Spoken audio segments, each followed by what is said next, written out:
Pâques juive sans S et Pâques chrétienne avec un S. Différence orthographique, mais pas que. Pessah, la fête juive de Pâques, est l'une des fêtes les plus importantes dans la religion juive.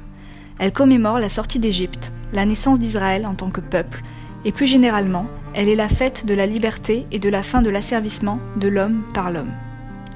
D'après la Haggadah, rituel récité les 2 premiers soirs de Pessah, chaque juif a le devoir de se considérer comme s'il était sorti lui-même d'Égypte.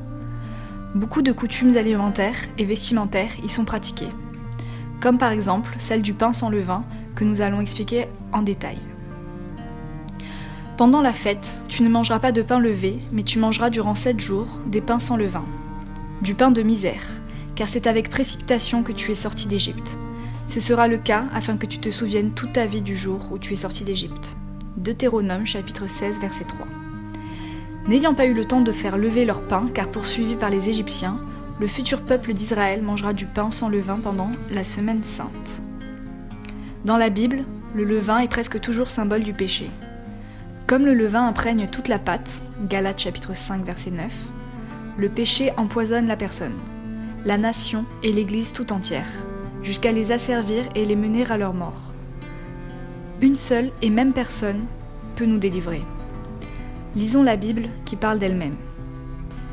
Ah, vous n'avez vraiment pas de quoi vous vanter. Ne savez-vous pas qu'il suffit d'un peu de levain pour faire lever toute la pâte ? Faites donc disparaître tout vieux levain du milieu de vous, afin que vous soyez comme une pâte nouvelle, puisque en fait, vous êtes sans levain. Car nous avons un agneau pascal qui a été sacrifié pour nous, Christ lui-même.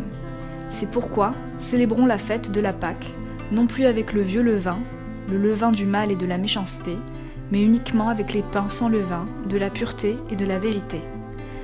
1 Corinthiens chapitre 5 versets 6 à 8. La semaine pascale démarre quand Jésus arrive dans Jérusalem et qu'il est acclamé comme un roi. Ce même roi qui plus tard s'abaissera pour laver les pieds de ses disciples. Et toi et moi dans cette histoire, on est misérables, de simples pécheurs sauvés par une croix. Seul Christ, le Fils de Dieu, est vanté. Cette lumière du monde qui accepta l'obscurité. Ce Jésus mort, puis ce Jésus ressuscité. Il a échangé sa vie pour la mienne, alors je veux vivre la sienne. Ne pouvant pas aller sur la croix, il l'a fait pour moi. Sur le bois, je vois mon Sauveur. Pour que je vive, c'est lui qui meurt. Par sa victoire au tombeau, j'ai ma victoire. À l'ombre de la splendeur du Christ en croix, je ne mérite strictement rien. Tout n'est que grâce. Il vit, la vie on la gagne en la donnant, mon cas est réglé. Et le tien ? Crois au Seigneur Jésus et tu seras sauvé. Actes chapitre 16 verset 31.